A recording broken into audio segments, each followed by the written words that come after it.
1989 was a year of change, the end of a decade and the end of an era, as walls came tumbling down in Europe. And bringing a whole new dimension to the British charts and culture was Soul to Soul with their #1 hit, Back to Life.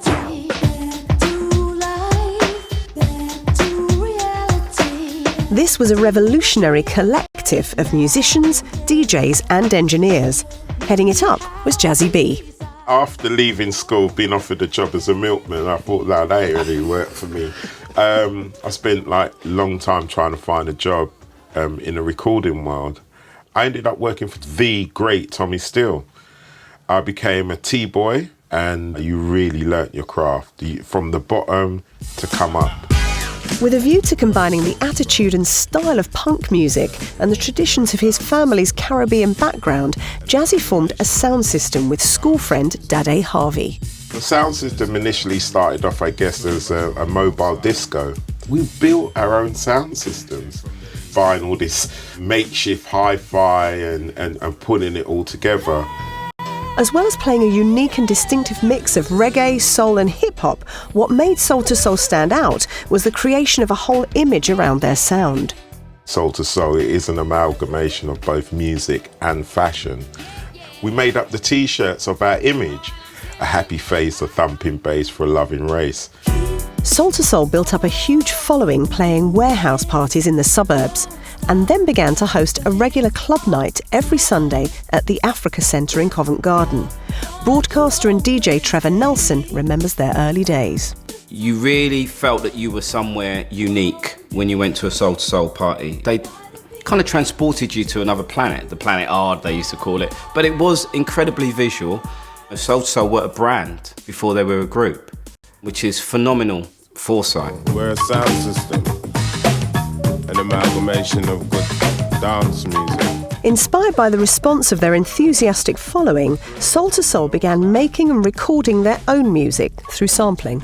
We weren't musicians, we weren't even trying to be musicians. We were, like now you call them bedroom producers or DJs, and it's about an attitude and a feeling. With such a buzz about Soul to Soul, it was no surprise when they landed a record deal.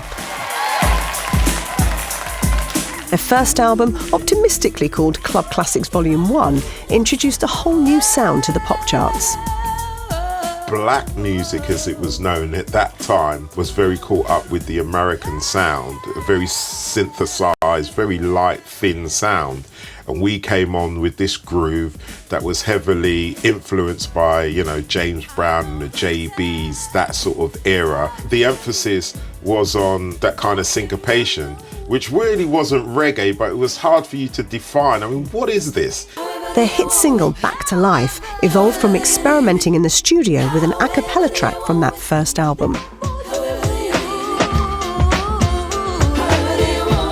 We took bits of this and borrowed a bit of that, and then adding a vocalist of Karen Wheeler's talent. You had this haunting, sweet vocal in the top of that. The marriage was perfect. And melodically beautiful. You said it. Back to Life was a #1 here for 4 weeks and had a huge impact across the world, especially in America, where the band won 2 Grammy Awards. A great song is a great song, no matter what genre it is. Back to Life just transcended every genre and became the anthem that summer. I flew to the States and couldn't believe my mates' music was pumping out of New York, LA, and look at where we are now. We're just exporting our music all day, every day, all over the world now.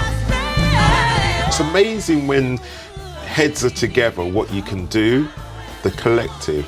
It was an incredible meeting of minds, and it really helped to define, I think, Black British music from Britain.